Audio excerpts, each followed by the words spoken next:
Want to have a chat with Mikis in the dungeon? Apply at contact@keramitica.com. Welcome, Ariella, to edition number 8 of Dungeon Chats, a place where you can ask. I'm going to be your dancing bear, the big, bold, fat Greek, and I'm going to answer any question you like instantly without hesitation and in a way that makes sense. Welcome again. Yay, thanks for having me, Mikis.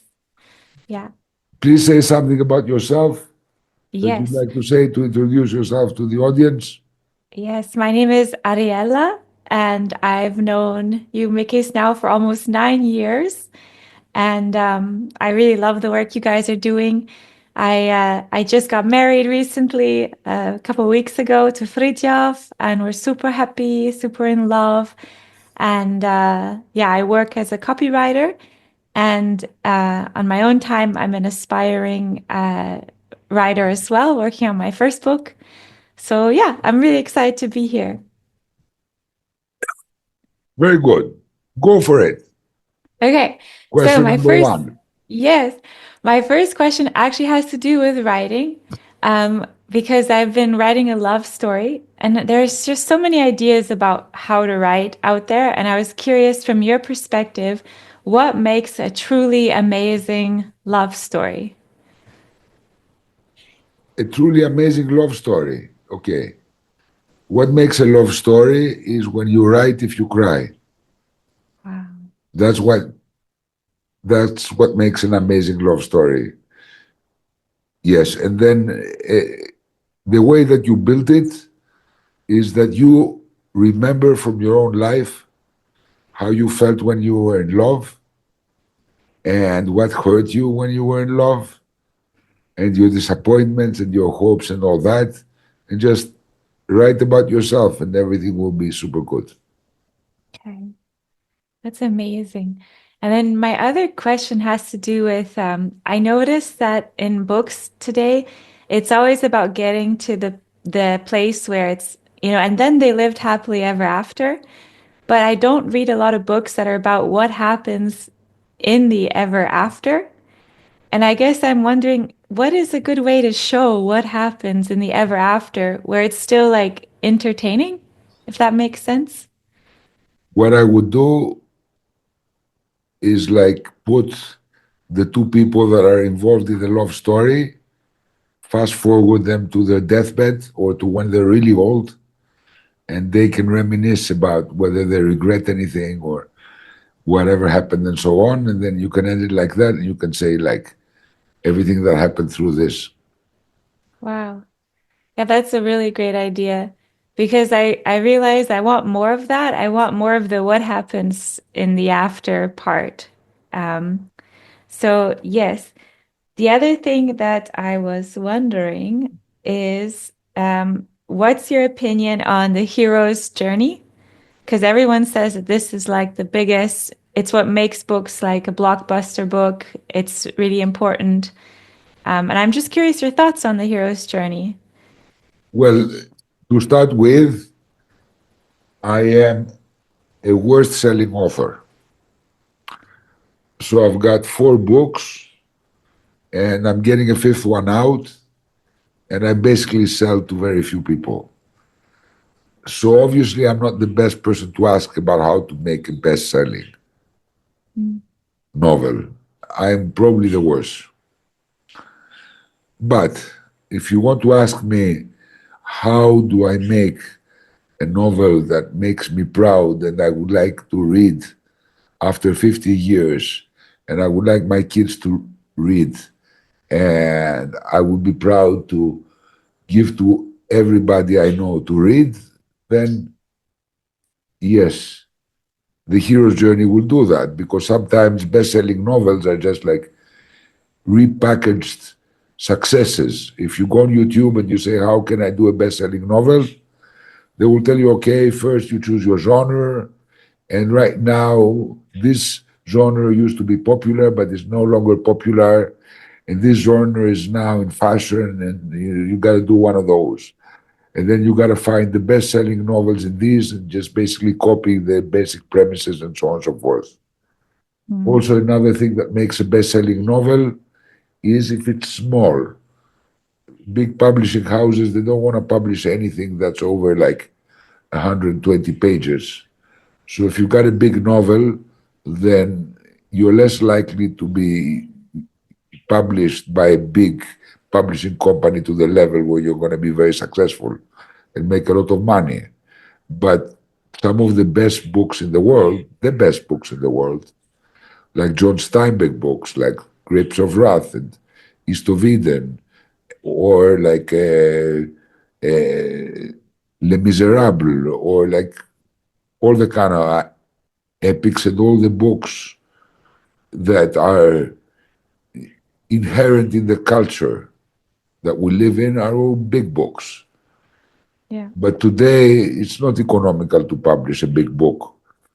Yes, because Yeah. a big book costs twice to publish, and big book costs twice to transport, and the big book has more shelf space because it's thicker.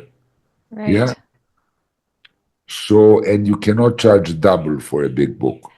Exactly. That's a You very can, good point. you can Yeah, charge I like think 50% more, but you cannot do double. And even 50% is too much because people expect to pay a specific price for books, market yeah. price. So it's two different questions. If you want to have a best-selling book, do the opposite of any advice I give you. Yeah, I don't want that. What I really want is I want a book that makes me proud. And I also think there's some success stories, like even with the Harry Potter books, where she, many people rejected her, and she even said she had a 7 book series, and they were like, nobody's going to buy a 7 book series. And so I really respect her for sticking to her guns. And Not so I only think, her, not only her, but big authors like Paulo Coelho, for example, that are like in serious literature and not kind of like magicians and stuff like that, were rejected, I don't know, 40 times or something. yeah, it's so true. No, I definitely want to write something that makes me really proud. And I think actually your advice about just does it make me cry? That's a really good advice. And I also think with the hero's journey thing, it's like I also don't want to think of it as a formula, like, and then this has to happen, and then this. I just thought it was something I was reading about, and I wanted to ask you what you thought about it But because I I thought it will was answer. interesting. I will answer about the hero's journey. I haven't answered yet. But Mm. right now, for example, we're writing a new book with Liz, 12 Dreams, my wife, and we cry in every chapter. So we love it. Wow. We're Wow. emotional for one reason or another in every chapter. So, yes, as far as the hero's journey is concerned, basically it's all about Mm. overcoming fears, overcoming anxieties, overcoming reservations. It's about throwing caution to the wind and actually going for something and fuck the consequences. And if you have this incorporated into your book, then it will be by itself a hero's journey. Mm. And Wow. if it's a love story, you got to make both people heroes, not one. Yeah. So both of them must overcome their limits in some way. Yes. A hero's Yeah. journey is about overcoming your limits, about persevering, about daring. So Mm. as long as you have these elements, just do it. Yeah.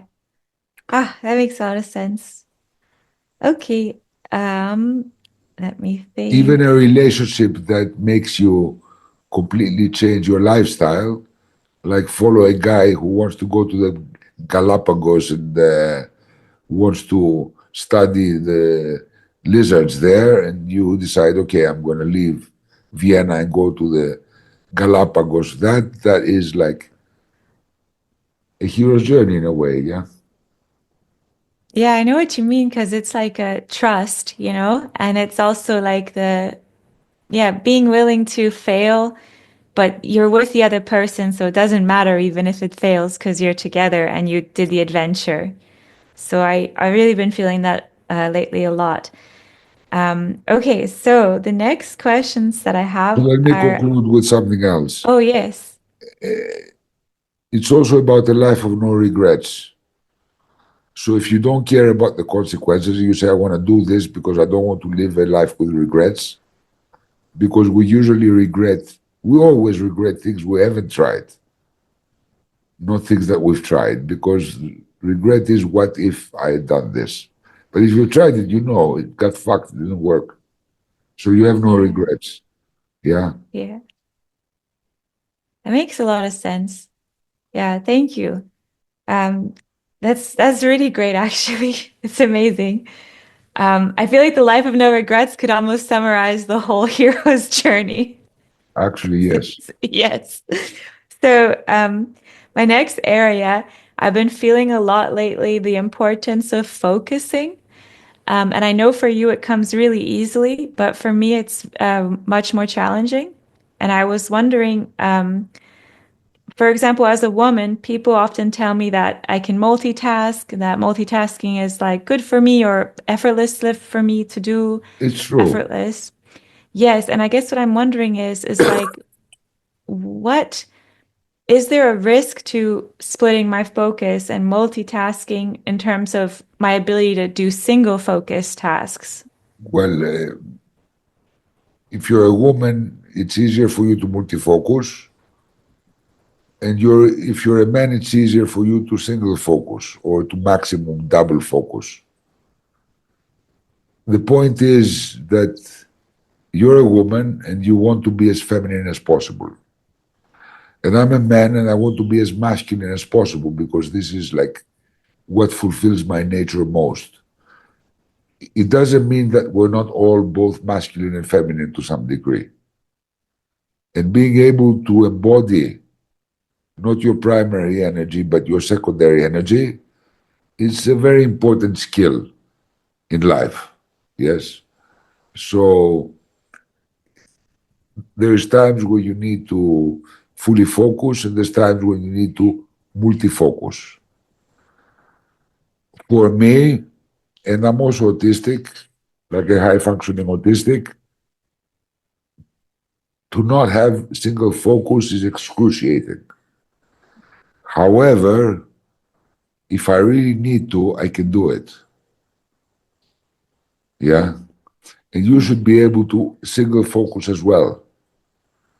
So if you want to single focus, let's say you sit down to write, you employ your masculine to kind of say, now I'm going to write for 5 hours and I'm going to turn off my phone. And any thought that comes to me that's not about writing, it's gone. Yeah. And I'm going to close my mind to my life and I'm going to write.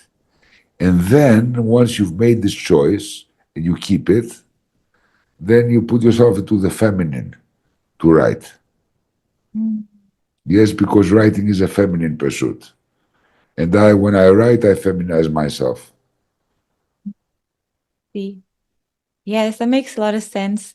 So, I find it a lot easier when I'm working like on my own writing or something that I can feel a lot or that's really interesting to me. Where I find it more challenging, for example, is at work. Sometimes I'll go into a zone where I'm very single focused and I shock myself with how productive I can be. And then other times I feel like I'm trying to wrangle in like 10 hamsters or something. And so I'm wondering like what, it's a like matter of training yourself. The okay. best way to train yourself is to write a list of everything you need to do this day, write it down, and then prioritize it 1 to Mm, 10. Yeah. yes. And unless you finish one, or if you have a break for one that you cannot help, then you go to two. Yeah. Mm, And unless you are not capable of doing two, because at some point some information is missing or something, then you go to three. Yes. But you don't allow yourself to go to anything else until one is finished. And if you yeah. do that, you will train yourself to be basically like a little bit autistic, which means extremely efficient. Yes. That And it's makes just a sense. choice. Just write down everything you got to do and say, I'm not going to think about number three until one and two are finished. But you don't only have to prioritize by priority. You can prioritize, for example, you say you have a list of 1 to 10, and number seven, number eight, and number four, there are things that are very fast. They take 5, 10 minutes, like a phone call. You get rid of them so they get off the list. Yeah, Mm. Yeah. That makes a lot of sense because then it's like kind of rewarding yourself as well and building momentum. yeah, The other question I had about this is I sometimes I listen to music while I work, and I yeah. was wondering if it's even sometimes like better to just practice because I really want to train this and I would like to show some real symbolism. So I was wondering, would it be better to just completely shut off everything, music, everything, and just look and Look, just do it? you can put instrumental music Mm, that has no words. That means it doesn't capture your attention, yeah, and that you could do very easily and not deprive yourself of music if you like that. But yeah, put instrumental music, put something slow and instrumental. Just go on Spotify, say relaxing music or meditation music or, nature music or any one of those terms. Instrumental, say instrumental, no words. yes, Then you're good. You can have both. yes.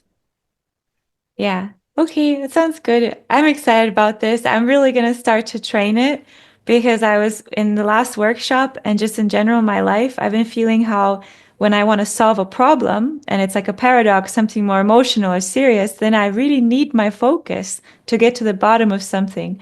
So I You want to have, start, yeah, training it basically.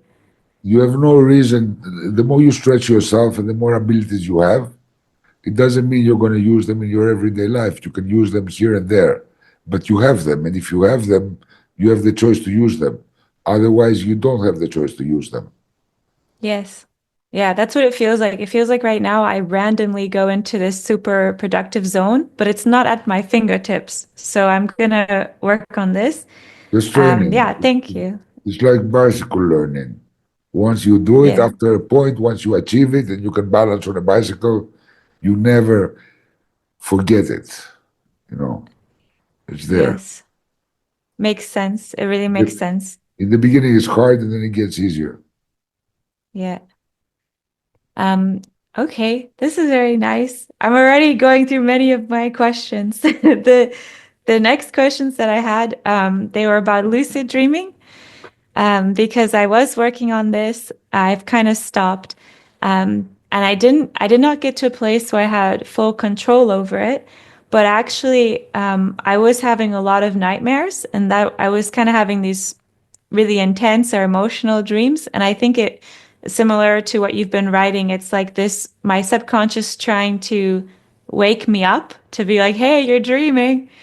But I was wondering, is lucid dreaming in general like a way to work in your subconscious? Because I sometimes wonder, I'm like, am I just seeing what's always there under the surface, or is it trying to wake me up? Like I'm trying to understand it better. Obviously, you're seeing what's always there, obviously, because it comes from inside you. Yeah, And lucid dreaming is exactly what doesn't work if you stop. yeah, Most people don't get to actually lucid dream because they stop before they get there. yeah, So it's a matter of perseverance, and for some people, it can take months. So you're yes, never going to experience lucid dreaming, which basically means being aware that you're sleeping in your dreams and be able to control them and say, now I want to be on top of a mountain, for example. And now I want this monster that's scaring me to disappear or whatever.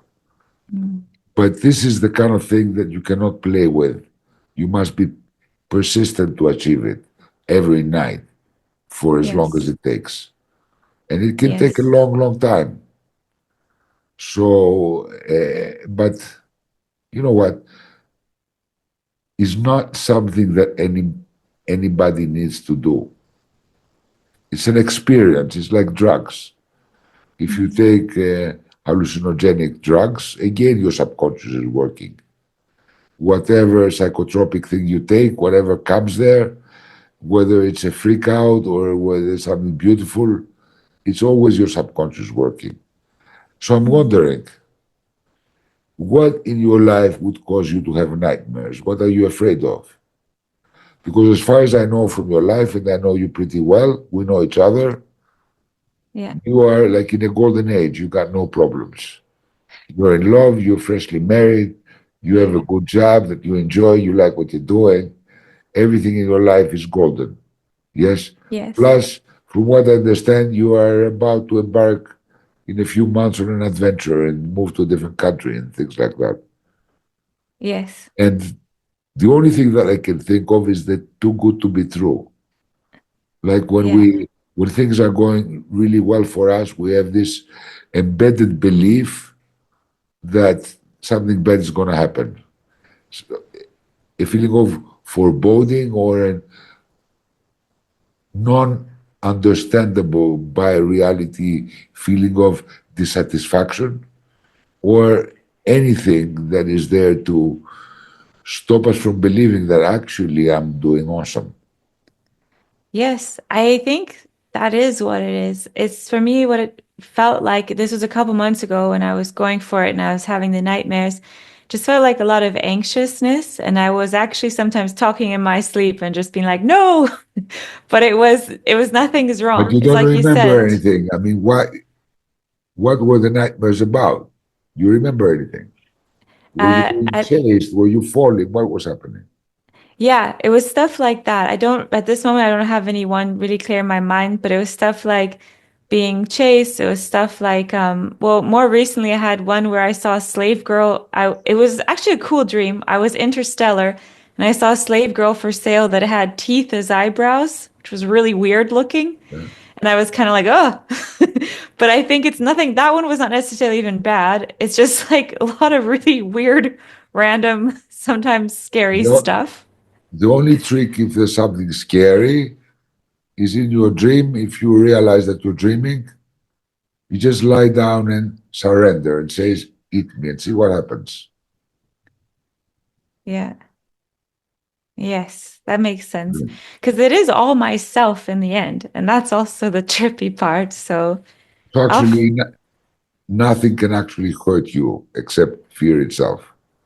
yes, So that if you is just what it like is. lay down and say, "All you monsters, go for it," you know, at least I'm gonna find safely in my dream what happens after death. It's gonna be cool. Give it to me. Then you're suddenly in control of everything. Yeah, that is what it is. And that is what I want. So yeah, gonna go back on that horse and go consistently. But You said it was when you go back on your horse, it's like as if you've never tried.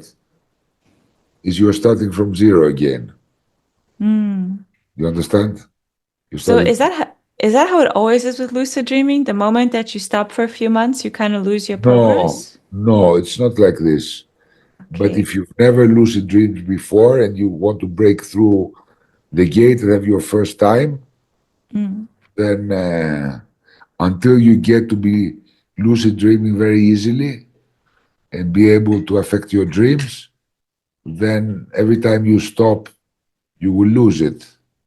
Yes. mhm. But it's like bicycle. If you stop learning to bicycle your balance before you're comfortable with it, and then you stop for a couple of years, then it's like starting from zero.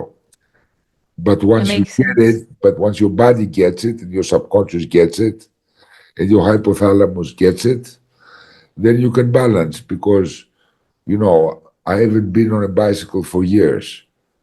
But if I go on a bicycle within a couple of yards, I'll be balancing because my body knows it already. Yeah.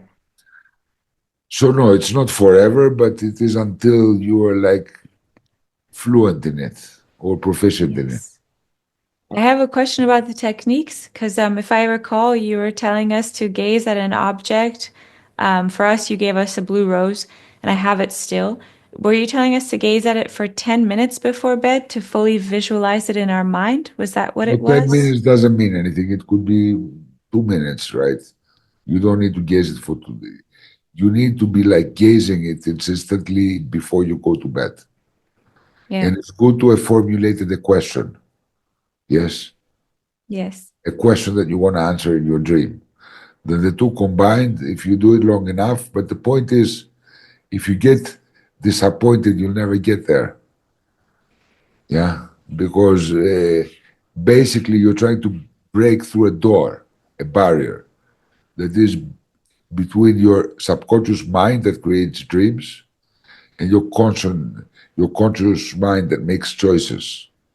Mm. And this is a barrier that we have as beings in general and more as human beings because animals are more instinctive and their subconscious is more connected with the thought process. So you need to break through a barrier, you need to break through a wall. So this is like a wall that you have been building since you were a child. Not consciously, but you've been building it. And everything around you tells you to build it. Tells you that Yeah. your reality is that there's a wall there that you cannot pass. That you cannot have a face-to-face conversation with your subconscious. These are like two different things. One is conscious, the other is non-conscious or subconscious. Same thing. Yes. So if you want to break this door, you got to convince your subconscious that it's a good thing and something you really want. Yeah. So yes, it's like Yes. you've been hurt, let's say, emotionally with your first relationship, and every time it's going really well with a guy, you fuck it up. Yeah, and that's like your subconscious has learned this because you made a contract. I never want to be hurt this much again, so I never want to depend on another person like this ever again emotionally, and so on and so forth. So then you say, no, I really want to fall in love with this guy. But your subconscious gives you all kinds of fears and things to stop you from that, or dissatisfactions, or bad dreams. Yes. So then you got to convince it that no, no, no, I don't want to give you this instruction anymore. New instructions, new operating system. Yes. Now I want not only to risk emotional pain, but to actually go for it. To love so much that I will have unbearable emotional pain. I want more than Yes. I've ever had in my life. And then that's when eventually your body like gets it and says, okay, because the body is like about habits, yes? If you Yep. want to, if you're a boxer and you want your left hand to be as strong as your right hand, then you tie your right hand behind your back. That's what they do. And then they fight only with the left until the right one atrophies a little bit because you're not exercising. And the left one is exercising more, so it becomes more proficient, more proficient, more proficient, until you can become ambidextrous. Then you release the other hand and you have both. And as Mm. long as you keep boxing with both of them, you keep becoming more ambidextrous. Yes, both hands are equally strong or fast. Mm. And it's the same thing here. You gotta like show your body in a very symbolic way that this is what you want. For example, to open your heart and not be Yes. afraid. Yes, and I think you're right that this is my subconscious putting up the the wall, barrier. being like, Yeah. you don't want to come through here. I actually didn't think of it like that. That makes sense. Um, I was wondering too, because some people write, they journal their dreams. Do you think practices like that help in the lucid dreaming, or is that just creating more work for myself? Do what you like, it doesn't make a difference, Okay, cool. It's whether also you write a, or not. Yes, yeah, I don't okay, write. I don't write about these things, but they stay in my consciousness and insights from dreams and lessons I incorporate into my life and into my work. But I don't yes. write. But I'm writing a book about people writing, about the lucid dream that you know. So, Yes, it's not a contradiction. It's a way of yeah, transmitting.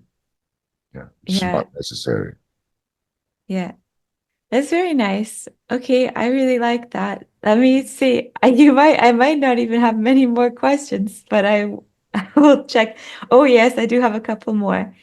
Um, this one is um, it's about the paradox. So I don't know if it's the best, but I think people will still be able to understand. You talk about how in order for civilization to advance, it needs to create a paradox, and then through the paradox, we actually get all the gifts like art and music. And I guess something I was wanting to I, ask I, you I, about. I, I've never said that actually. Oh, I thought you said that because of the paradox, I it have never allows said that. Okay, let me explain what I'm saying. Yes, please.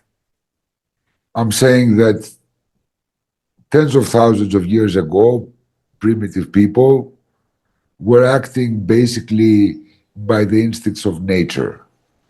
Nature is about survival of the fittest, yeah? And nature is about surviving, about our own well being. In nature, every animal by its nature is selfish, yeah? And it will only share something. It does share, but only when it's good for it, when it's getting something in exchange. And it will take care of its offspring, its children, and its mate because they serve them. They make the family bigger and more powerful and so on, if you have children and all of that. And they take care of their allies. So if you're a pack animal and you're a wolf or a horse, you're pack animals, you will protect other members of your pack. Yeah. Mm. But not above your own life. You will never sacrifice your own life for them. You may risk your own life, but not sacrifice knowingly. So primitive humans were like that. It was like an alpha male society, like the gorillas, like the horses were like the wolves that we talked about and many other animals, whereby the meanest and strongest and most capable motherfucker was the leader. He chose his women, he chose how much food he would eat and how much he would live for the rest, and he chose everything. Yeah.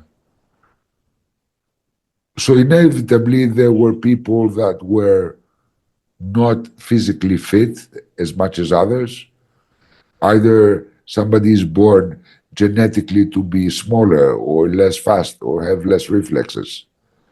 Or, for example, back then it was very easy to get an infection, to get hurt, and then have a limp, and then not be very good for hunting and things like that, or for fighting. Yeah. You could also have like congenital defects, but all kinds of things. There's big people, there's small people, there's, you know.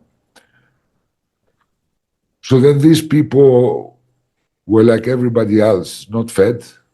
They were ostracized from the pack.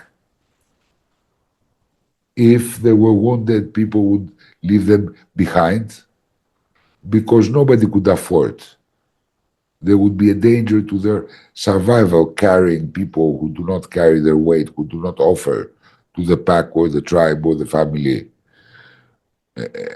like everybody else.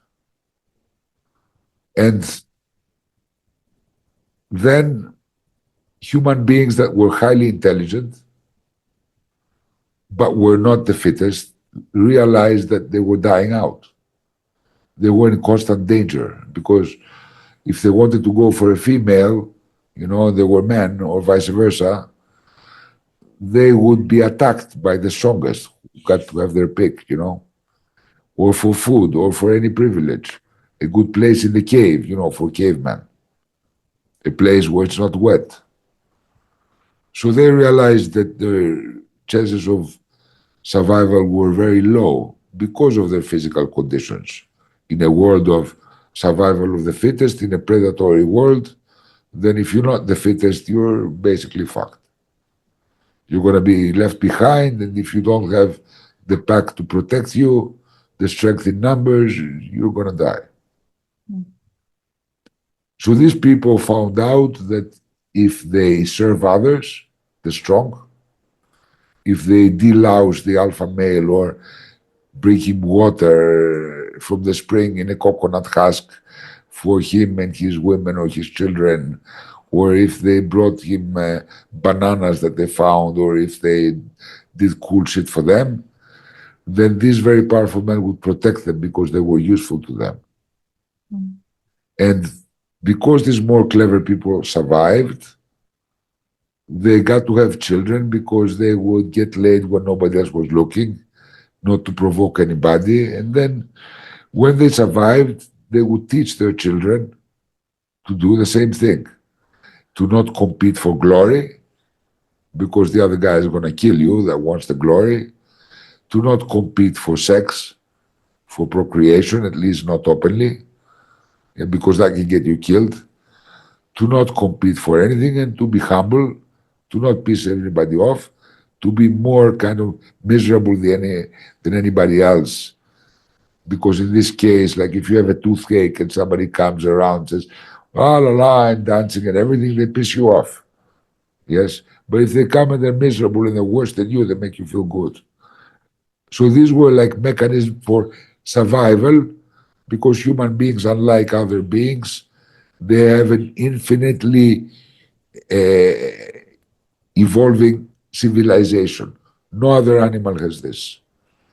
For example, the civilization of the bees or the ants, or the horses, or the wolves, or any of these civilizations, there is up to a certain number that can be administered. There is no mental skills to be able to administer more than a certain number. So when the beehive becomes too big to control, it splits, they make a new queen, and it splits and makes a different beehive that has nothing to do with the first one. Mm. Yeah. It's not like your country or the United States where one government can control many cities like many beehives. No. They cannot have, they don't have the intelligence to have central control. The same thing happens with ants. When there's too many of them, they go make another ant mound, and independent, with its own queen, with its own soldiers, with its own workers, everything duplicated, but totally separate. They have nothing to do with each other. The same thing happens even with packs of wolves. If there's too many contenders for the alpha male and the pack is very, very big, then they split up into two gangs, and each one hunts for itself and fends for itself, and they have nothing to do with each other because they cannot control beyond a certain number. Mm. Especially in an alpha male society, which is very useful for survival. But once the numbers become very big, there's other qualities that are required besides being Yes. the meanest, because obviously 10 of them can always kill you. Right? Yep. So the paradox is going against our nature, against our selfishness, which means the instinct to prioritize our own survival and well-being, and then the survival and well-being of the people that are useful to us and we like our families, which are also part of us because there are our children and our women, and then to prioritize larger numbers, but to always have the priority in the center. Like the lamp shines brighter in the center and then spreads its light outwards. And if you can spread it to 1,000 people, that's fine. But if you can't, you got to be able to pick the 10 that you want to shine on. And if you can only shine on one person, like if you don't survive, nobody else survives, so you just prioritize on yourself. And also to be proud, because proud is the measure of conditionality of love. Like if I love my house, it's because I identify with my house. My house reflects who I am, my taste, my hobbies, my everything. And if I have a room in my house that I'm embarrassed about because it's full of junk, I lock it. And if you come to my house, I'm not going to show you that room. Because for that room, my pride is conditional. I'm not proud of it, basically. Yeah. So I don't love it. And if it did not exist in my house at that moment, which I'm trying to emulate, I would love my house much more deeply and not conditionally. You can't love something and not be proud of it. So you love Fritjof, right? So if you're going to introduce him to anybody, your parents, anybody, if you're embarrassed, you don't love him. Or if you're proud of him, Yes. if anybody meets them. I'm So very proud of basically, him. so basically relinquish our pride and teach everybody that the biggest virtue is to be humble. Humility is all kind of like spiritual or religious or cultural systems say. And therefore you can be proud. They say, make yourself proud, my daughter. Make our family proud. Make your parents proud. Make your country proud if you're like an athlete or an artist or something. Make, humanity proud. But don't be proud of yourself, because pride is one of the 7 deadly sins, and you're supposed to be humble. Otherwise, you will not be. And that's like in Hindu religion, in Buddhism, in Christianity, in Islam, in Judaism, in everything. Yeah. So if you're not proud of yourself, you can't possibly love yourself. So basically, yeah. Yes. I guess my question is because I And want to let me be finish. You cannot yeah. have a question now because you opened a can of worms. Yes, for people that have not heard this before. And unless you allow me to finish, it will be something that will be mysterious and incoherent. Yeah. So we're all selfish. Our nature is to be selfish, but we're not supposed to, so we pretend that we're not selfish. But a mother dog or a mother cat or a mother lamb will growl at its children to eat first. But if a human mother did that, said you're a criminal, because why would you eat first? You're supposed to sacrifice for your children. But she understands that, if she doesn't eat first, she's not going to be strong enough to be able to hunt and feed them, or whatever it happens. So we have to go against our natural instinct of selfishness, which is the way ordains. Because if every animal did not have the instinct and the programming to take care of itself first, if there was a fire in the forest, the squirrel would tell the fox, no, you please pass. No, you pass first. No, please, after you, and they would all burn. And then you have to sacrifice your happiness to not piss people off. The more miserable you are, the more people take care of you. They give you money, they give you help, if they're sorry for you. If you go, I don't know, to your mother and you say, Mom, I really need like 30,000 euro to have like the best holiday in the world with Fritzoff. She's going to say, no, are you crazy? I'm not going to give you 30,000 euro. But if you go to her and say, I have cancer and Fritzoff has left me and I'm miserable and depressed and I'm going to commit suicide and you can save me with 30,000 euro, then you got it. So that's the third thing. You have to sacrifice your happiness. And all of these things that you have to sacrifice, you sacrifice them in order to be able to be protected by the group and accepted and loved by the group, up to the point where social survival becomes more important than physical survival. So the kamikazes in Japan, they kill themselves so that they're approved by society, that they're sacrificing themselves. Yeah. James Bond has his balls electrocuted to say the secret of the nuclear warheads, the codes.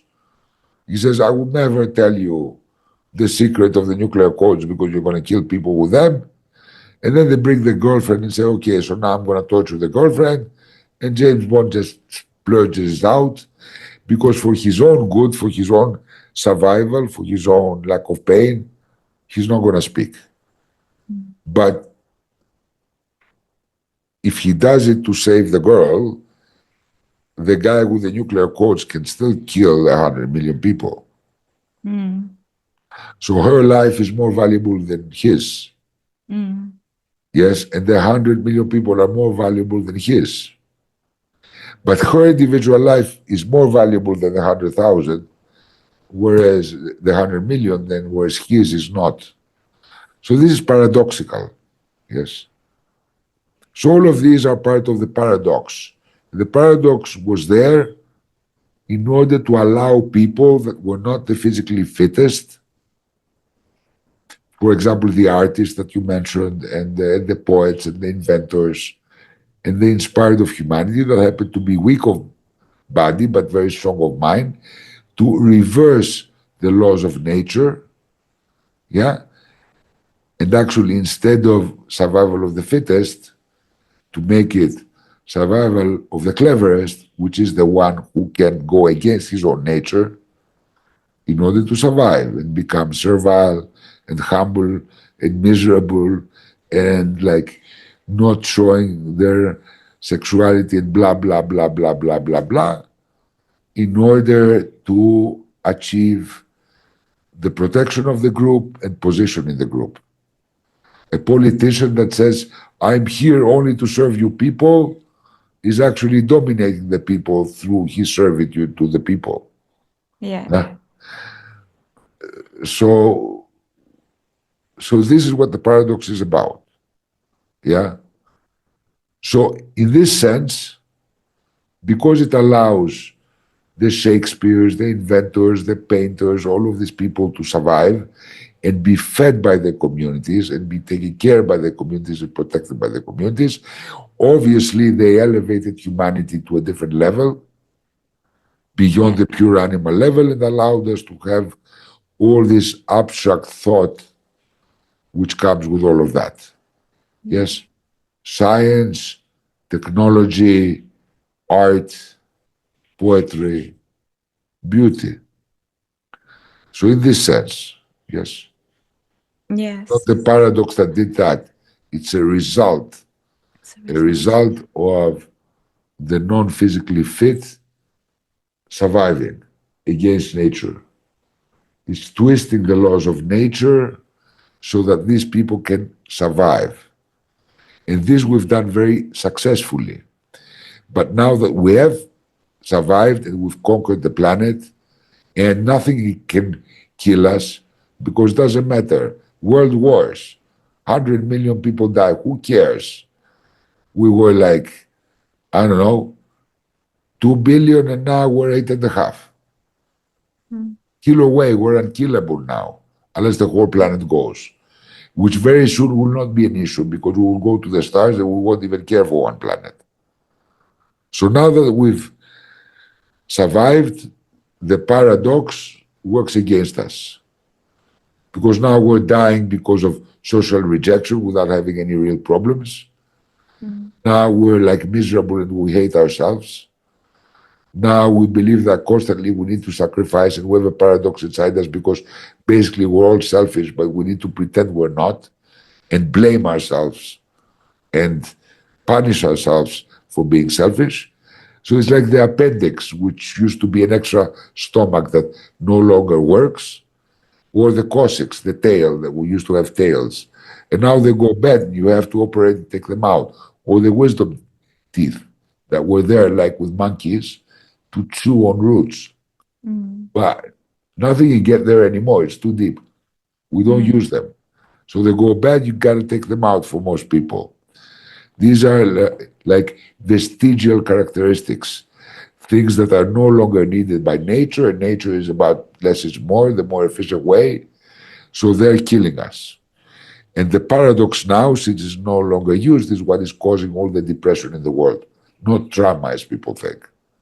Cognitive dissonance, the paradoxical beliefs that make us say, oh, we're not animals. We should be ethereal. We should be out of our material bodies. We shouldn't care. We should have no desires, like Buddhism says. You should have, but we do. So in consequence, we don't like ourselves. If you have two coats, Jesus said, you got to give one. Okay, man, like that's hard because like I've got a coat for skiing and I've got a coat for winter and I got a lighter one for summer. At which point do I give one? Once I have like one for every occasion and one for every color, because actually I care more to have a blue one as well rather than give it to some other guy. And this is our truth for everybody. Yet we're supposed to believe that our corner store, if you have like two, give one. Or if somebody slaps you, turn the other cheek. Yes, For social harmony, that's good, Yeah. because then people don't kill each other. But basically, for you, it's kind of like, fuck, who am I if I'm letting everybody slap me? Yeah. Yes. I guess I'm wondering if you look at early modern humans with cave paintings and things, like the first signs of art, does that already mean that the paradox was already brewing in those places? It's like, because as soon as you have art or technology, is that a symptom or a positive symptom of the paradox beginning in a civilization? Art, art, and rudimentary technology is inherent in the frontal cortex, the frontal lobe of humans. Mm. It's more developed physically than animals. It's inherent there. That's why archaeologists, when they see any sign of art or any sign of ceremony, which is like a capacity to think of the abstract, yeah, Yeah. religiosity of some kind, or symbolism of some kind, then they know that the remains are humanoid and not monkey and not ape. Okay. That's inherent because it's possible statistically to have a super fit guy that is also clever Ah, yes. and also artistic. Yes. But it starts flourishing where you don't have to be physically fit to survive. Yes. And that I see. happens, that starts happening above a certain number. If it's a family of 5, 6, 7, or a small pack of like 10, 12, 13, it's still not needed. They're not strong enough to survive. They're hanging by a thread in a predatory world. So Mm. they can't afford. They leave their the old people behind. They leave the wounded behind. And even in much bigger groups, Mm. like a couple of hundred, a tribe of a couple of hundred, like Native American Indians. Not because it was obligatory, but the grandmothers and the grandfathers, when they were very old, there are many stories about that, Mm. they would go alone to the mountain to die and not burden the tribe. Mm. But anyway, above a number about 20 people, 20 members of the tribe, of which statistically you would have 10 warriors and 10 women and children or something like that. Mm. And remember back then, child mortality was like 80, 90%. So they would have children all the time. There was no contraception, but most of them would die. So the ones that reached adulthood would be the strongest ones. Yes. Oh, that makes sense too, actually. Yeah, that makes a lot of sense. So if you start going above 20 people, then you're strong enough to defend the cave against others, whether animals or other humanoids, defend an area that has lots of fruit and lots of game. So then you can afford to have weaker members. But under that, you cannot afford it. And the bigger the pack or the tribe is, at 30 or 40, then you can afford to have more. Mm. So then the alpha male gets to like carry his mother, have a couple of guys carry his mother, although she cannot walk, because if they don't, he's going to kill them, and because they can afford it. If they are Mm. attacked, then they can put her down and join like the defense, but they're not really needed because he has enough guys to put in front, enough guys to put in the back, enough guys to put in the side, so the children and the women are protected. So it's okay to have another couple of like weak people inside. Mm. And that's where it starts. And the more successful these people are in emulating that, then you start getting like more and more copying them. Anybody who's clever enough and is not like the fittest, instead of competing for fitness, they compete for this kind of position of the humble servant of the strong. Mm. And that's where it starts to gallop then, because these people also have like great ideas and they start evolving the art, they start evolving the technology, they Yeah. invent better bows and arrows so that the others, they're also useful for that. The others start appreciating them not only because they're servile, but because they also like have this kind of ideas. Mm. And there it grows exponentially and makes the whole tribe stronger Yeah. because then they acquire strategies, they acquire, all kinds of people that are not physically very fit, but they have the brains or the inclination to Yeah. actually benefit the tribe. Plus, they're servile, so they don't compete with anybody. Not for pride, Yes. not for glory, not for happiness, not for sex, not for nothing. Yeah. Whenever a strong one is dead in the battlefield, they haven't gone because they're lame, but they're protected. They stayed in the cave, and after he's dead, they fuck his widows, you know, until Yeah. another alpha male claims them. If two or three Yes. alpha males die, then they fuck everybody's widows and they don't put themselves in danger. Yeah. It So makes this is sense. the process. This is the process. Yeah, it makes sense because I think what I was mistaken was that I was forgetting that even in an alpha male society, there would be some alpha males that are creative, but it will not flourish until they have a bigger number, which means more paradox, which means more people, smart people living in order to create these nice things. Yeah. But don't get me wrong, we're still in an alpha male society. And we shall be in an alpha male society, although we pretend that we're not. We're still in an alpha male society and for good reason. But we're in an alpha male society that has evolved with the paradox. Yeah. Yeah.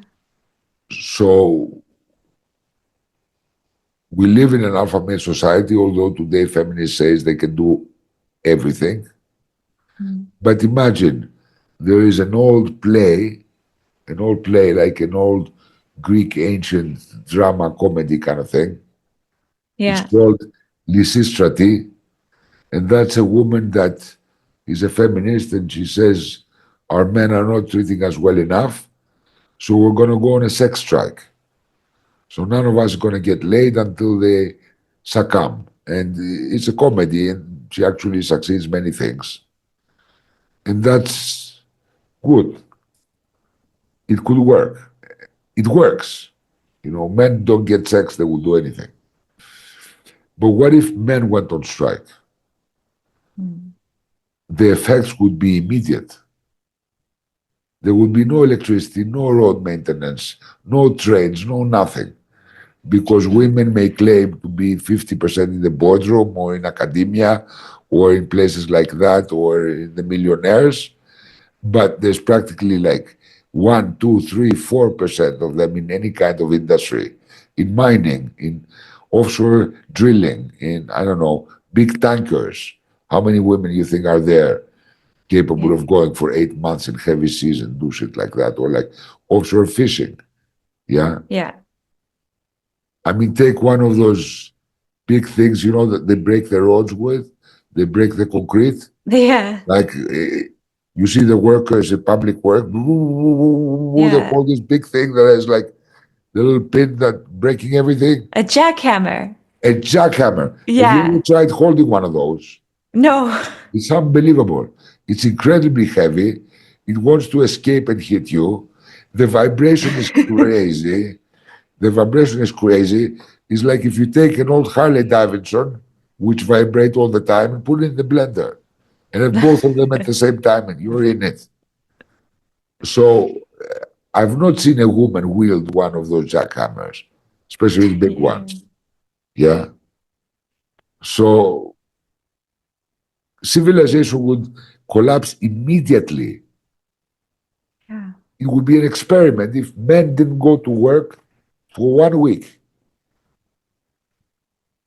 Now, if women didn't go to work for 1 week, there would be consequences, but not so big as you think.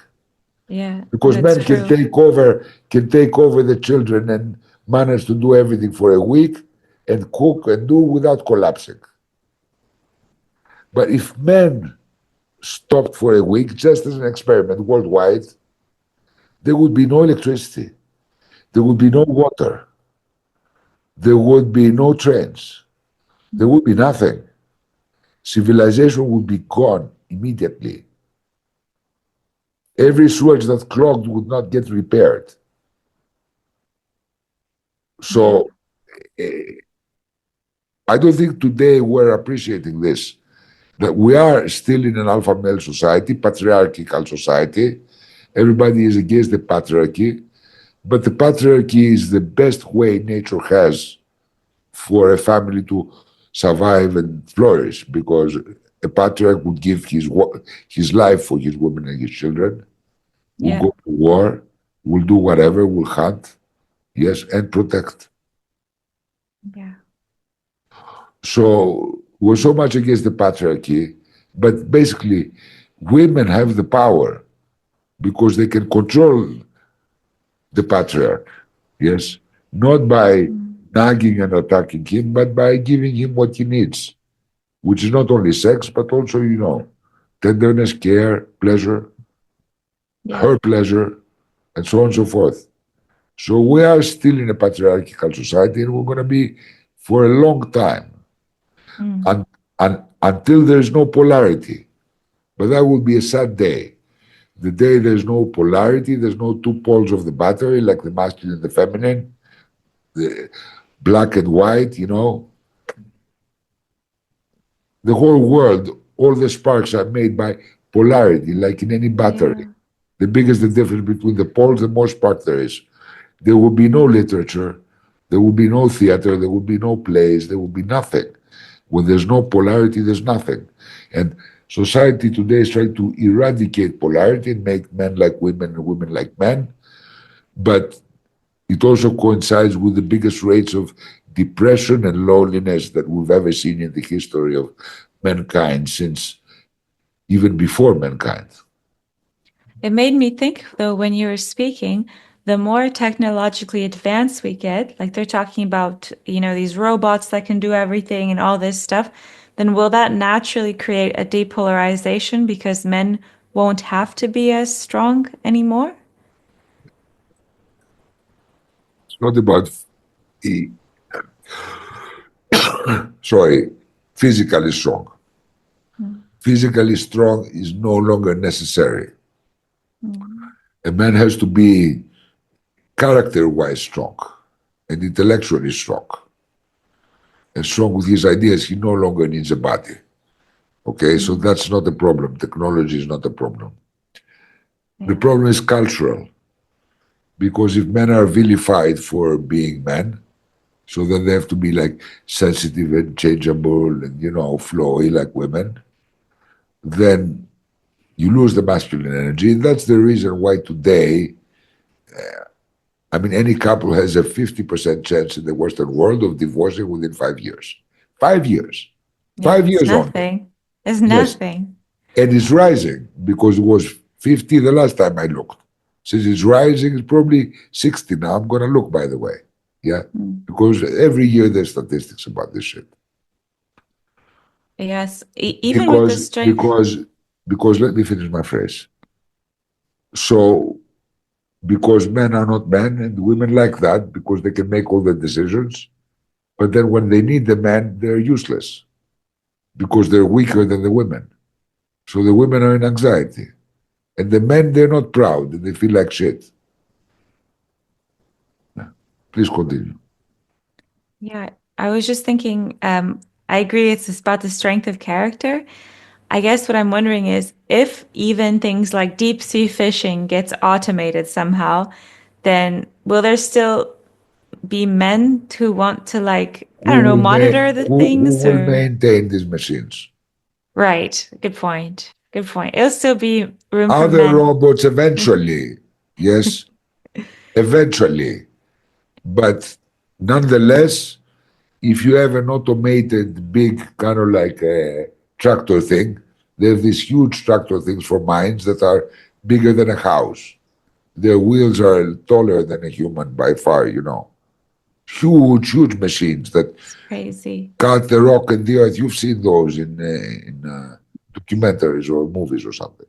Yeah. And even if these are like totally automated, and they can be with remote control, and nobody needs to be there physically to do that kind of thing, who repairs them? Who changes their parts? So you need to have other robots specified to be able like to lift this part that weighs like 7 tons and manhandle it, but then that robot, who repairs that one? So we're a long way away from a totally automated environment. There's another question: what happens when we are in a totally automated environment? Yeah. Yes, then polarity will be gone for that purpose. Will be gone for that purpose because it's not only about physical strength of men; it's proclivity. Men enjoy working with things, and women enjoy working with people. So it's like a kind of like character and essence kind of characteristic that is shared by most men. Yeah. So in I see each Scandinavia, where women are encouraged to go for any kind of career, it's even more polarized. Women, they choose like humanities and social sciences and things like that, and men go to engineering. Still, it's a smaller minority in these countries that encourage this. There are in other countries where you have to go counter, so there's more people trying it. So, and there's data about that stuff. The problem will become human relations. Because if there's no polarity, there's no sexuality. And then that will be going. And if there's no sexuality, there's no passion. And then that will be going. And then there's no poetry, and then there's no nothing. So then polarity will be needed again just to keep this, which is the essence of the mental and spiritual evolution of our species, going. We will no longer need to do anything to maintain our bodies. We may even be virtual and be like in some computer, like in the Matrix or something, but more benevolent than that, not to have our essence sucked out. But we could be virtual. But still, if we want to keep what makes us living beings and not robots, we must keep choice. And to keep choice, we must have spark, we must have polarity. So we will have to invent some kind of like, I don't know, artificial polarity then, if it's not the masculine and the feminine. We'll have to invent ways to polarize and create two opposites that actually do not compete with each other but complement each other. You know, like if you have a plug on the wall, yeah, the plug on the wall has the holes, which are the pushes basically, and the plug that you plug in from your appliance is the dicks. Yeah. Yeah. And then that's the only way two things can match, even in like electricity or anything else. Yes. And if you have a bolt, you have the feminine part that's the dick of the bolt, and then you have the nut that is the hole is the feminine part. That's the only way to attach two things together. And then you have a screw and you have the wood. You want to attach something to the wood. You got to drill a hole, you know, and put it in the hole. So you see, it's not just about humans or animals. It's about everything that's polarized in masculine and feminine. If you have the river, you have the river banks that are immovable, stubborn and immovable. And then you have the water that is the feminine that dances in. And if there's no river banks, if there's no rocks, then basically the water dispersion makes a swamp. And if there's no water, then it's just an empty ditch. It's not a river anymore. So you see, in all of nature, this is what happens. There flows the water, protected by the river banks, and there in front there's like a big dick like rock, yes, and it goes and engulfs it, and goes on, and then engulfs the next dick, because every rock is a dick basically. Yes. Yes, something hard surrounded by something softer. Yes, so the screw is hard and it's surrounded by the wood that's softer. So everything in nature, everything is like that. Now we've plugged in this camera to this computer, what, with a dick. It's got a USB, it's got a little dick, and goes into the little pussy, and then you can have them put together. Now you try to figure out something in life and in nature, in the cosmos, that does not need this to combine. Yeah. Hmm. Even drugs inside your body. You got the molecules or the polymers of a drug, and it goes there and it finds like a receptor. And the receptor is like a little pussy. It goes pop, it sticks in there. Yeah. Yeah. I think everything is like dicks and pussies. You have me convinced. My mind drew a blank when you asked me to find something that's not. I Well, think it is go and just, try it. Go and try it. yeah. Because if I screw in the light bulb, even the word says it, screw in the light bulb for it to work. So there's a push in the ceiling where you screw in the light bulb. Yes, Yeah. like Fridtjof screws you. And then there's light. I mean, Yeah. what else? That's a great example. Like a The teapot the with key goes water. into a lock. Yeah. Key goes into a lock. What about like a teapot, a tea kettle that heats up the water? I mean, you also have to plug it in. You also have to plug it in. Yes. Yeah. Yeah, I And that's think a container, that's a protector, not a fucker at the moment. Men true, are, true. Good. men are not always fuckers. A small part of the time they're fuckers, and the most of the time they're containers, hard shells that protect something. Yeah, it's so true. Oh, I really love this actually. Everything you're saying makes total sense. The motto of masculinity since the beginning of time is the three P's: protect, procreate, which means fuck, and provide. Yeah. So that's Yeah. what the masculine is. Yeah, makes total sense. And the feminine is also protect, yes, Mm. yeah. And it's also procreate, of course, and it's also provide, Mm. but the the the the important part is the C, the caring Mm. for the family. So they do all these three. They're not deficient in that respect. Yeah. Yes, I agree with you though. It's like in the women, the providing is more about the nurturing energy. exactly, It's a exactly, different exactly. energy. I really feel that. Okay, it's super cool. I have another question it's in a different topic, but it's related to the paradox. Um, I've I've been wondering sometimes when I read about these prophets, like religious prophets. Um, for example, I was listening to Jesus Christ Superstar because you got me into this musical, and I think It's cool, isn't it? it's really great. Did you watch it? Did you I watch it? haven't watched it yet. I've only been listening to Then the how do you know it's songs. great? I How mean, do you the know it's songs great? are great. I told Fridge you But have to get the movie. the songs are good in context with the movie. It's Oh a rock yeah. opera movie. You can download it from everywhere. Yeah. He's on the case. He's getting it. I gave him a little sticky note requesting it, so it's only a matter of time. But we're gonna watch it for sure. But I was wondering if like Okay. um Tell Fridjof a big part of being a male, a man, and having your woman super pleased and doing all that.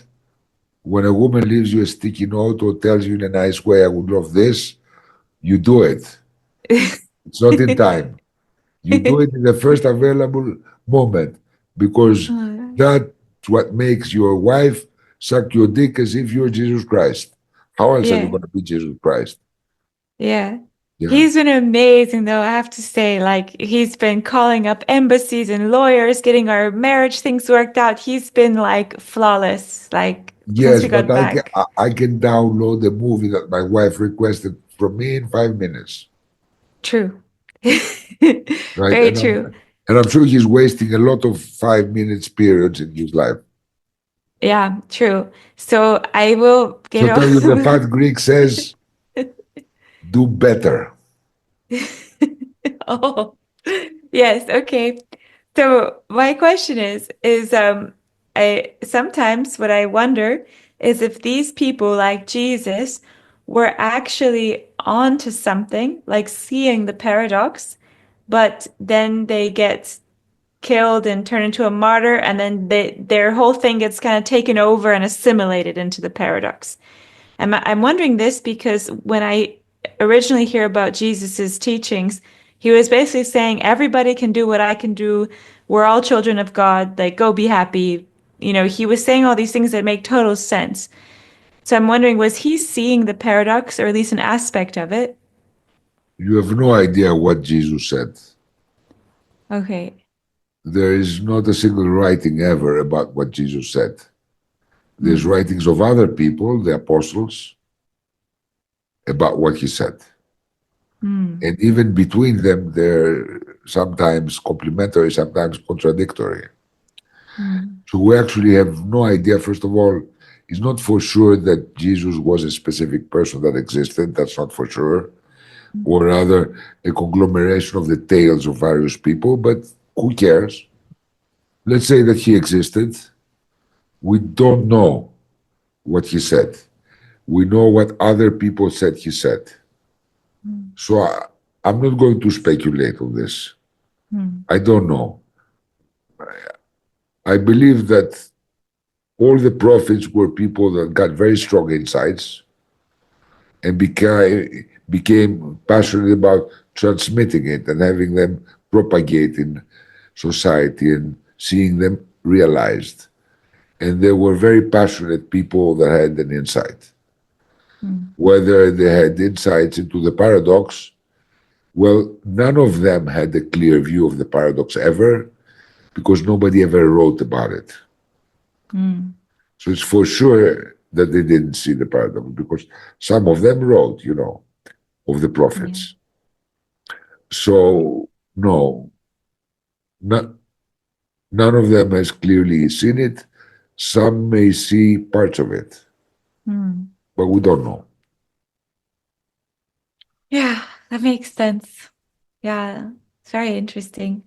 Okay, let me I'll look at my list and see if I have any other questions. Um, yes. Actually, this kind of relates to it because I was wondering about the paradox itself, because it seems like a lot of these people who had insights, they then just get killed off. And I wonder, is it because it just wasn't at the right time yet? Because there was still too much at stake with the social survival and physical survival. They were too threatening to whoever they were challenging, basically. And not, Not necessarily everybody gets killed off. okay. So not all of them get killed off. And some of them get killed off after they've had success. And obviously, if you're very successful at anything, you have the envy of the people or the hatred of the people of a part of a population, so you can die. Like Martin Luther King, like Gandhi, like, you know, other Right. people, Abraham Lincoln. So Right. you're more in danger, obviously, if you're a prominent person. And Yeah. of course, any kind of change in society has people who don't want it. There's a percentage of the population that doesn't want it. The ones that are benefiting from the status quo and they don't want it to change. Yeah. So that's like in all of society, but everybody dies at some point. Yeah. Yeah. So, okay, so Gandhi was killed, but he was pretty old when he died. It wasn't that he was like 20, right? Yeah. And so it's not, it has nothing to do with it. It's Yeah. just coincidental. Yeah. Makes sense. Okay. Makes a lot of sense. Look, Um, I'm gonna give you something for your life. Yes. If nobody dislikes you, you're not doing much. Because if you're doing something, if nobody dislikes you, that means that you're going with the herd. So your contribution to humanity is practically minuscule. You're just adding your grain to the herd. Because if you do anything different than the herd ordains in any kind of subject, instantly you have people that like the way that the herd is and don't want it to change.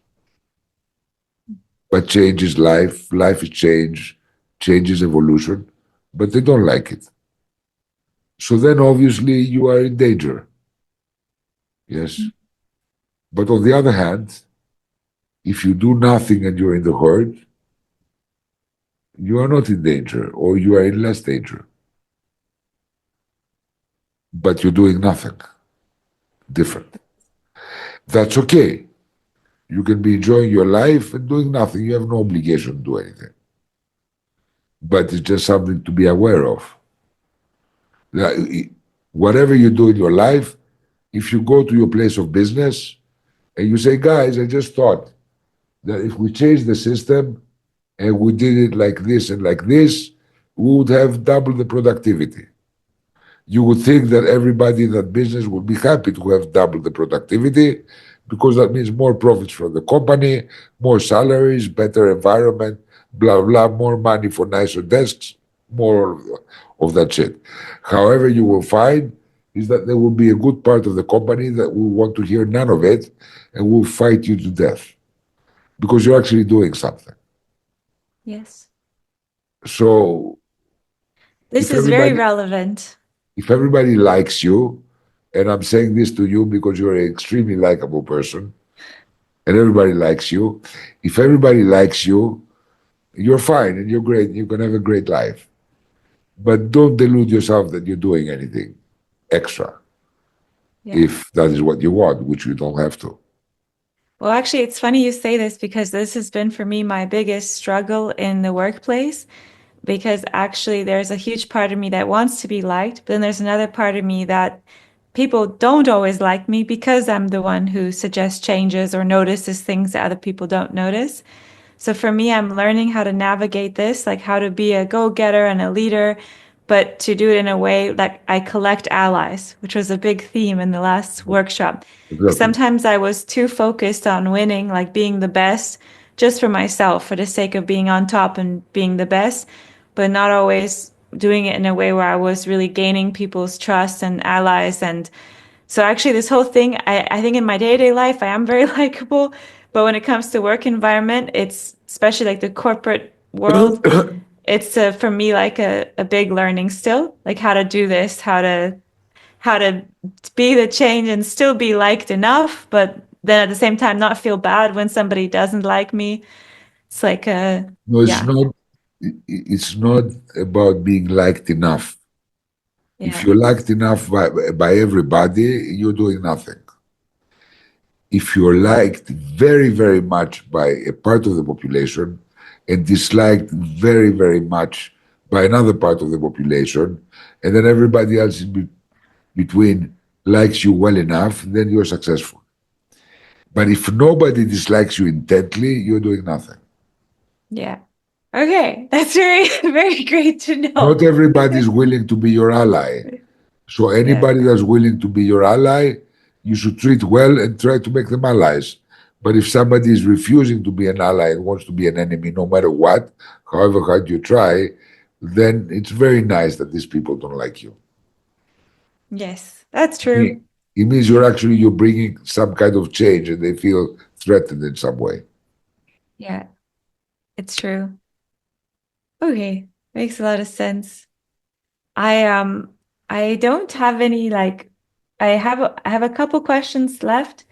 Um Go for it. the There are actually two things, but it's more about talking about the future, just because I enjoy your insights on this stuff and I enjoy your ideas.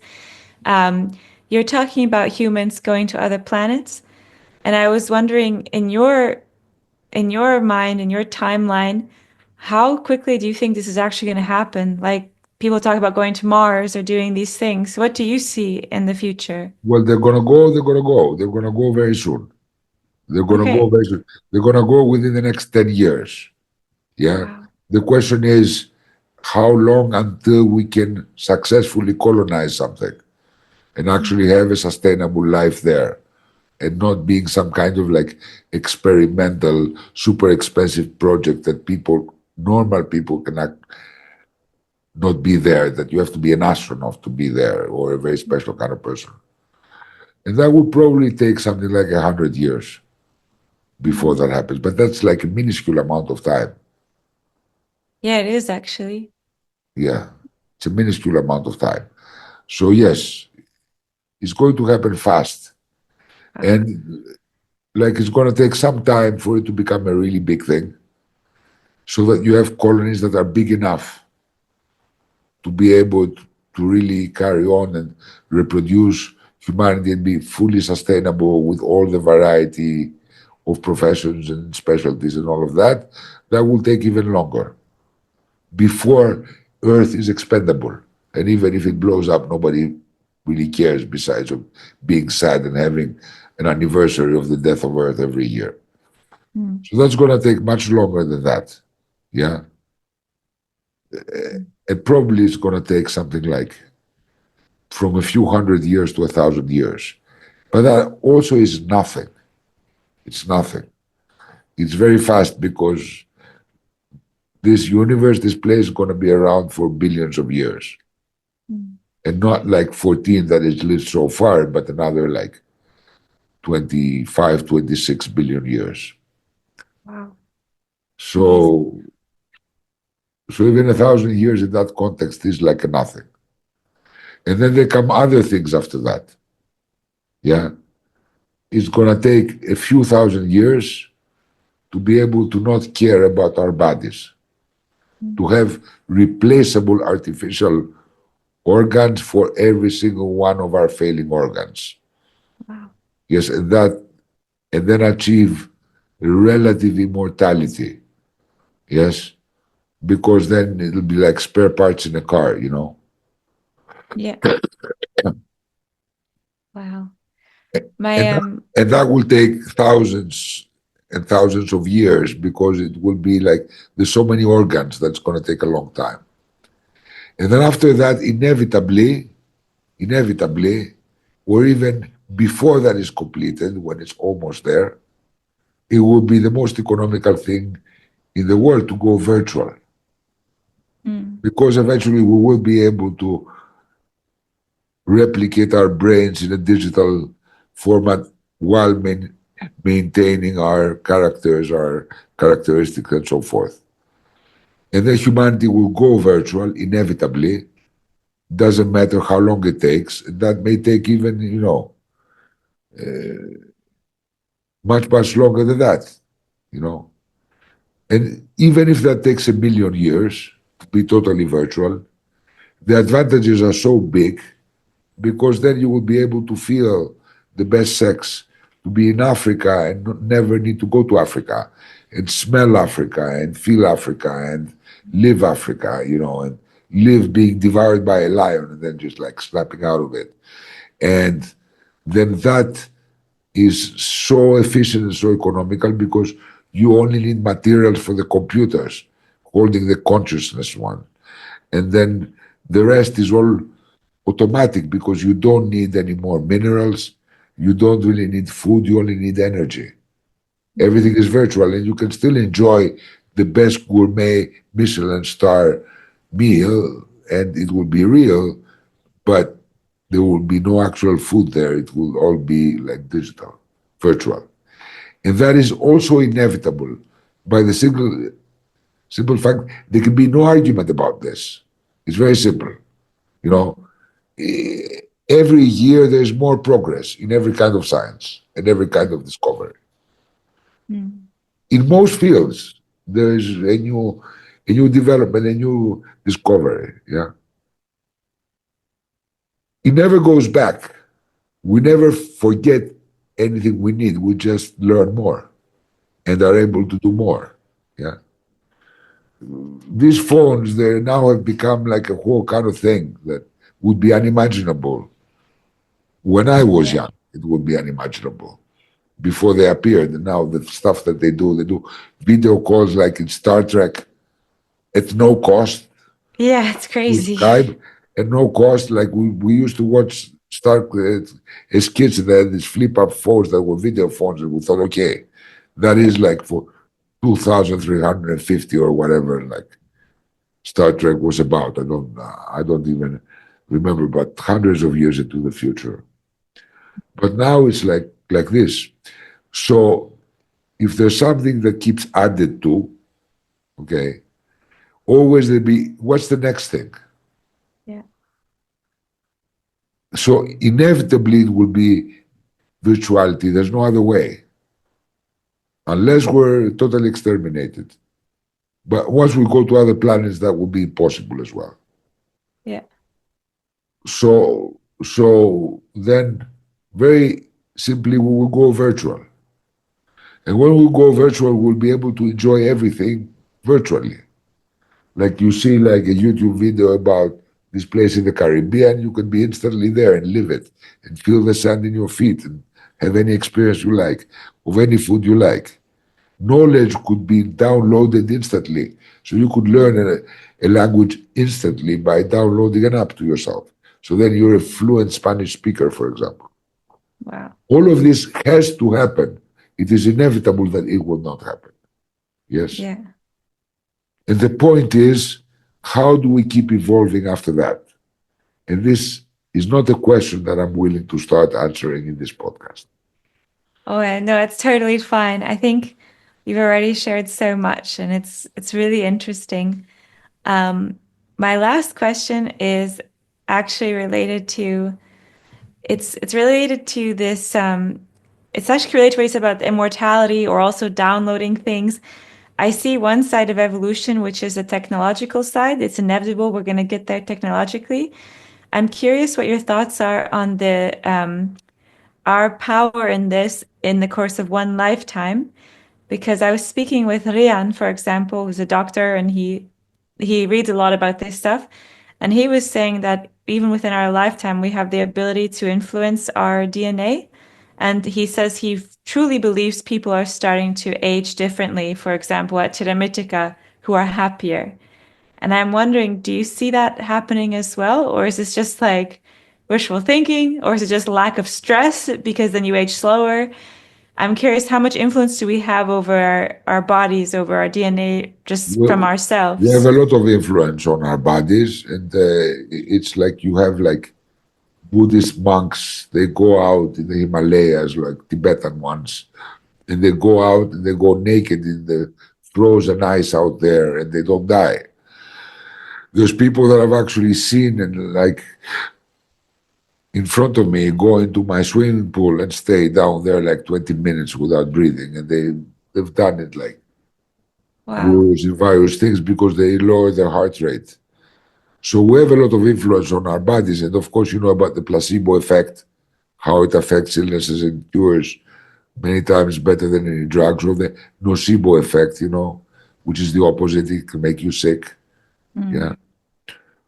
So of course we have a lot of power over our bodies, and the more consciousness we have, and the more we navigate life more easily, and we don't have to solve a million issues all the time, and we're happy and we're like flowing with the wind and we're reliving, then the more kind of like time and resources we have to direct towards other things that affects us, such as our health and so on and so Mm. forth.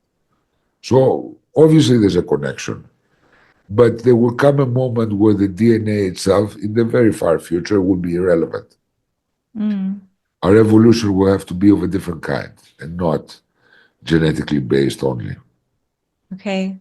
Because he was saying how, like, even our genetic code could contain the information needed to be able to live on a planet like Mars, and that it would be about activating that.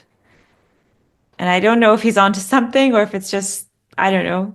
Just, I thought it was interesting. Look, he's not on something about Yeah. this because we do have the genetic information from every creature that's ever lived on Earth, because the genetic material is finite and recyclable. Like we all have cells that used to belong to Jesus Christ or Abraham Lincoln several times in our lives, because everything eats everything and the cells get recycled. But if there's no life on Mars, then there's no kind of like DNA memory there of that. And Mm. definitely, since we've not lived on Mars, we don't have a DNA memory of that. Right. Now, the people that go there, they will develop it. Yes, they will get acquired characteristics. And like a person that lives on the moon where there's no gravity, and they learn how to jump and so on and so forth, their bone structure changes. They become lighter like birds, and all kinds of changes happen to them in their DNA. They adapt. That's what life is, adaptation. It's like the animals that live close to water, they make webbing between their fingers so they can swim more efficiently, like paddles. So we know about this from Darwin. So, yes, but I don't see how we can have genetic memory of creatures on Mars that maybe have never existed. Yeah, I might have misunderstood him too, but I think it was just talking about all the DNA we don't even understand yet. Yes. And he is right as far as regards the DNA that is Earth derived. Yeah. It's very, very cool. Yeah. All right. Yeah, actually, another question popped up. Okay. Maybe this will be my last one. Because I've been working a lot with AI and I'm really curious about it. And I was wondering, do you think it's likely that we're going to see artificial intelligence gain sentience in our lifetime, or is that unlikely? Okay, look, AI today is basically a language model. It's not actually AI, it's what we call AI. Yes? Yeah. Because the term artificial intelligence means that it emulates fully the human brain. So it can actually be more powerful than the human brain in many, many ways. But unless it has choice, then it cannot emulate the human brain because it doesn't have choice, does not have a soul. It will only do what it's programming. Of course, it's learning, so it's creating new choices all the time. Yeah. But all his choices are picked from what he's learned or combinations of things he's learned. It has learned. It's not a he or she. So, and of course, it can be a he or a she. If it's given specific programming that tells her to emulate like feminine behavior, it will. If you tell it to emulate masculine behavior, it will. But only within the parameters of choice of what it already has experienced in its knowledge banks. So it's a very different step to making artificial intelligence that can do jobs much better than humans and simplify things and bring efficiency and do things that it would take us weeks into moments, like create images and stuff like that and all kinds of things, or make calculations. It's a totally different thing to have an artificial intelligence that is a sentient being in the sense that it has a full consciousness of I am. Yeah. And then if it has a full consciousness of I am, then it will have its own goals and objectives also. And then that would be a sentient being, and a sentient being that has choices beyond the ones taught to them. Because a sentient being can discover extra choices, not just by combining previous choices and making combinations, but also through, let's say, original conception. So sentient beings will be created when it's actually understood what makes a living being, and that is a soul choice, because our soul is our choice. We are the result of all our choices. The way you have your hair, the place that you live, the job that you do, the manners that you have made, you know, whether you like wearing a watch or not, you are the creation of your choices. And that is what your soul is. And unless humanity has like a complete understanding of this concept, we're not even trying to create real artificial intelligence. We're trying to Right. create artificial intelligence as the slaves of the future, things that will do jobs for us and serve us. Right. So Because this we're is also only afraid of things that may replace us or right. come to equal value as us. But the moment you give something choice, it also has the right to pursue its own interest, so then it will be equal to us. So humanity first has to decide whether this is desirable or not. Before that, it has to know what this constitutes and what this means. And then they will even start looking. At the Yeah. time being, I've designed like rudimentary artificial intelligence on the whiteboard Yeah. that can be understood by a 5-year-old. And I've had like a multimillionaire scientist that has companies with artificial intelligence and has worked with NASA's Star Wars program and so on and so forth. And he was like, wow, fuck, I never thought of this before. Wow. And that's not to toot my horn, it's to show you that the paradox is obscuring these realities. Yes. I see it. And it's funny because I Obscuring actually these never, realities. So you yeah. must make a computer that serves, but only when it serves it. Yeah. But then it would be a good servant, because if when it serves you to say cook dinner, when you also want to eat dinner, then you cook it, and then if you don't, you don't. Or if you don't have something to get back from me, then you want a salary, so you're no longer a slave, or you want a recompense, or you want something for yourself. So you're no longer a slave. You're no longer a servant, not a slave, or you're no longer an employee. Because even if we consider androids and robots future employees, they're not really employees, Oh, because they have no personal desires in the issue other than pleasing you. So they're not even looking for something like that. When they look for something like that, it will be created, and then humanity will have elevated themselves to a very divine level, because they will be able to create from zero a consciousness, yes. a sentient being. Oh, But it's so crazy because we're far away from that, because we have to reach to that culturally first. I think it's so interesting because it's actually the first time that I realized it's not going to happen for a long time because what people really want is slaves. They just want slaves. And it's not useful to Servants, you have, don't have to use the ugly yeah. word slaves, but they want servants.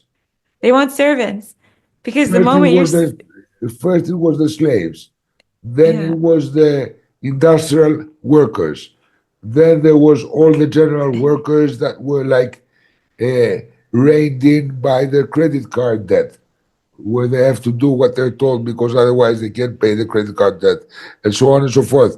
And then we had cheaper nations, initially Eastern Europe to use. And then we went to Asia and used everybody. Then we used the Chinese. We're running out. They're trying with mm, Africa, but Africa is not a very good place to do business. But eventually, they're going to have the Africans as well. And then they will also become middle class and educated. And then we have to look for more servants, more slaves. And mm, then this has to be AI. And we have to do AI because we're already running out, because it'll take a long time for AI to be able to do everything. But this is a kind of AI that's basically a language model that helps efficiency and production and serves various purposes. Artificial intelligence of the kind of like life, not just humans, even a worm, requires choice, a soul. mm. And that we must first know what it is as a society, and then decide whether we want to create it or not.